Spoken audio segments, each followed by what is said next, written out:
Live from downtown Detroit, home of WDIV and Click on Detroit, Local 4 News at 6 starts now. 14 and counting. With a new guilty plea in the UAW corruption scandal, the feds move closer to one of the biggest names on their list.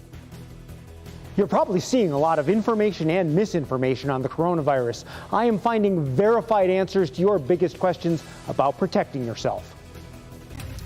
Okay, Doc, but we begin here at 6 with breaking news out of Sterling Heights, where one person has been found dead at a home. Mara McDonald live near the scene with more on what we know so far. Mara? Well, Devin, let me emphasize to you that everything at this point is very preliminary. Sterling Heights PD have only been out here maybe 30 minutes tops. But let me set up for you what happened out here. Police get a call of what is described as come out here, there's a suspicious circumstance. That suspicious circumstance is a woman who was seen lying in her door jamb area of her front door bleeding. Police get out here. She is clearly dead. It is unclear right now whether there is somebody else inside this home or not. Right now, what we're hearing from Sterling Heights PD is that they are waiting on a warrant to get back inside this home and see exactly what the situation is inside. Right now, they're waiting to talk to neighbors. Nothing has been moved out here, which is why we're pretty far back, because I'm trying to be judicious in what we show you. But they've got a developing situation out here, Devin, and of course we'll bring you guys up to speed as soon as we know more. We're live in Sterling Heights tonight. Mara McDonald, back to you. Yeah. Okay, Mara, certainly an update coming on the news at 11 and on clickondetroit.com. All right, now to the coronavirus crisis, which continues here in the U.S. and worldwide. 6 people in the U.S. have died so far. They're all from the Seattle area. More than 100 Americans are confirmed to have the virus. Vice President Mike Pence says a coronavirus vaccine could go to clinical trials in the next 6 weeks.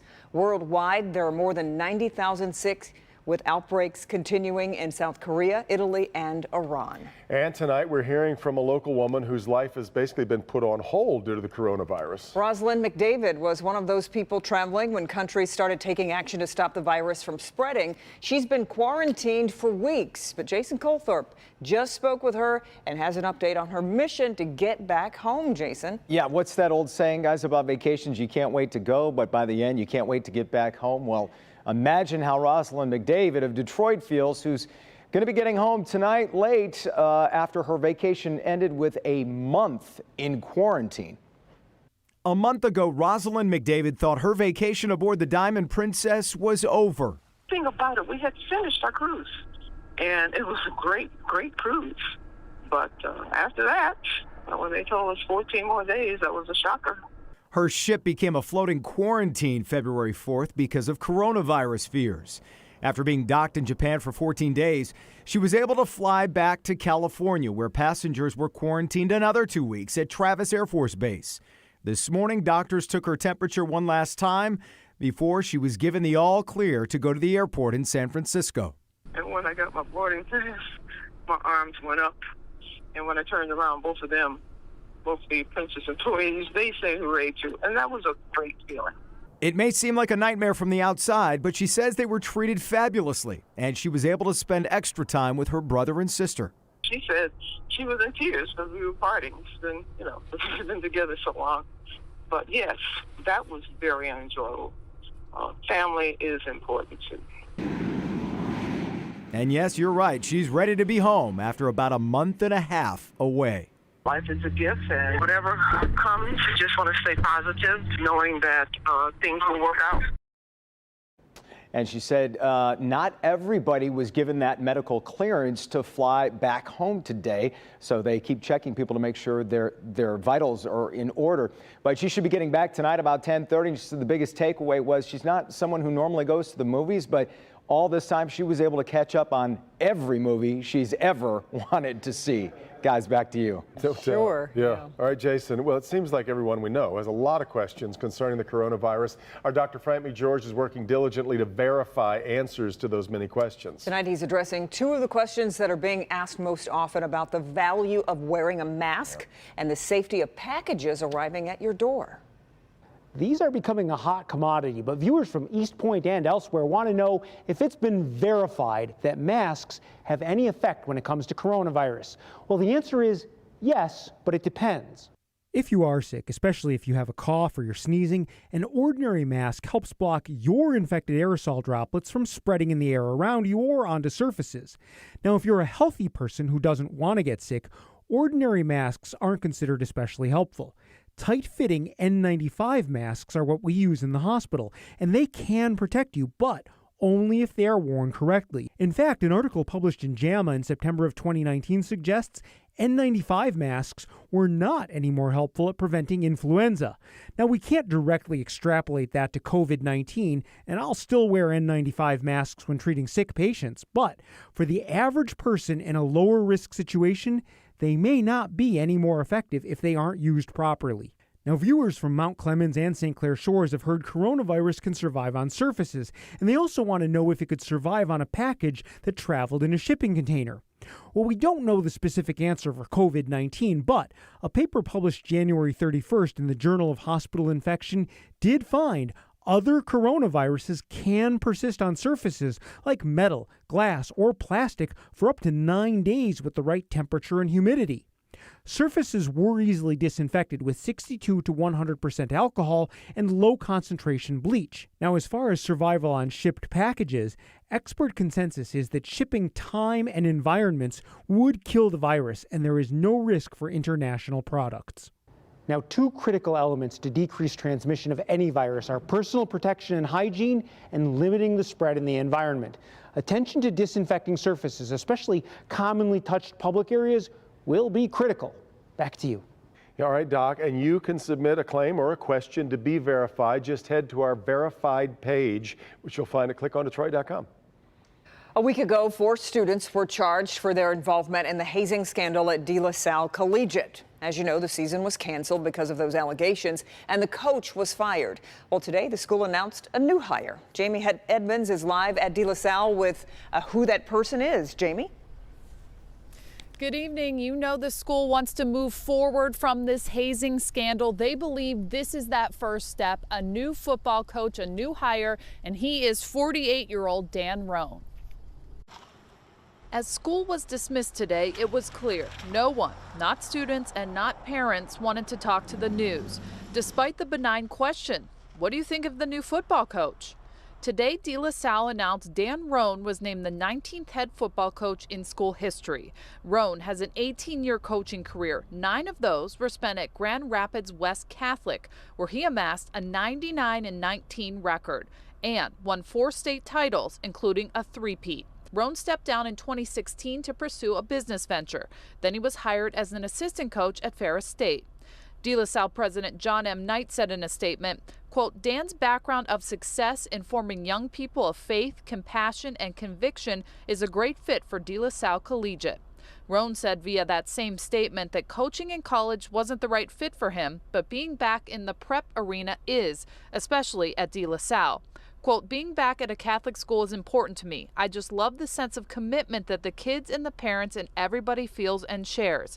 I'm not saying you don't get it at a public school in some communities, but it's just a different feel, a different investment, a different environment in the Catholic and private school settings. And I did speak to school officials today and asked if we could interview this new coach, if he's not in town, at least on the phone. They told me that we would not hear from Roan until there's an introductory press conference. Now, as I said, the parents and the students today did not want to talk to us, but I did talk to alumni on the phone.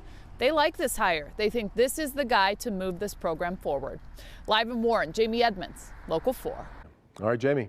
Well, now it is 14 UAW officers headed to prison. This time, it's an underling in the St. Louis Regional Office. His name is Edward Nick Robinson, the latest to plead guilty to defrauding the union and its members. Rod Maloney, live at the federal courthouse. Rod, from the Fed's perspective, I guess you'd call Robinson a bit of a stepping stone to someone bigger. No doubt about it, Devin. He is, in fact, cooperating with the FBI, and they're going after some unnamed union officials higher up the food chain than Edward Nick Robinson. And it's all in here, and they're unnamed officials that we'd like to know the names of. The 72-year-old Robinson, bald and in the light blue suit here, is the former UAW Region 5 Community Action Program president. Region 5 was out of St. Louis, but now no longer exists. Came out of the court this afternoon with nothing to say. He did smile and seemed at ease about his pending fate, which is time in a federal prison. He did the same in court, standing and smiling in the hallways with the FBI agents, the ones who he is now assisting in the long-running UAW corruption probe. Robinson pleaded guilty to one count of conspiracy to embezzle union funds and conspiracy to defraud the U.S. government. He also admitted to taking more than $34,000 in money he never reported to the IRS. Now, you'll recall that Vance Pearson, Robinson's boss, pleaded guilty to taking UAW money for expensive cigars and living it up in a California golf resort on the Union dime. Well, in court today, Robinson admitted that he was the bookkeeper and the bag man. He said he cooked the books, double using receipts the union had already paid on, and pocketed the cash with 4 other unnamed UAW leaders. This he did through holding golf outings at 4 different luxury hotels. He's alleged to have worked to pull together $1.5 million in expenses, pocketing hundreds of thousands of dollars himself along the way. He faces up to 5 years in jail and a $250,000 fine, but he is cooperating with the FBI and will likely get a lot less jail time.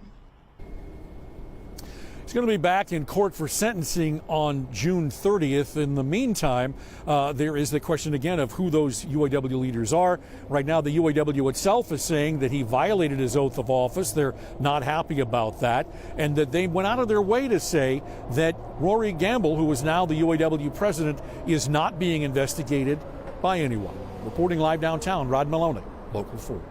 All right, Rod, time now for a check of the national stories you'll see ahead at 6:30 on NBC Nightly News. Lester Holt live tonight in New York with what's coming up this evening at 6:30. Lester? Hey, Kim and Devin, coming up, growing outrage after the husband of a big city district attorney is caught on camera pointing a gun at protesters. We'll show you that. Plus, our exclusive interview, the underdog competing in her first marathon, running away with a spot of the U.S. Olympic team. How about that? It is such an amazing story. I think she's amazed herself at what happened. She's a professional runner, but had never competed in a marathon before. She's battled injury and depression. Tonight, we'll look at how the results shocked her and the hurdles she has overcome in life when we see you on Nightly News. Yeah, can't wait for that. Yeah, we'll see you in just a bit, Lester. Thank you.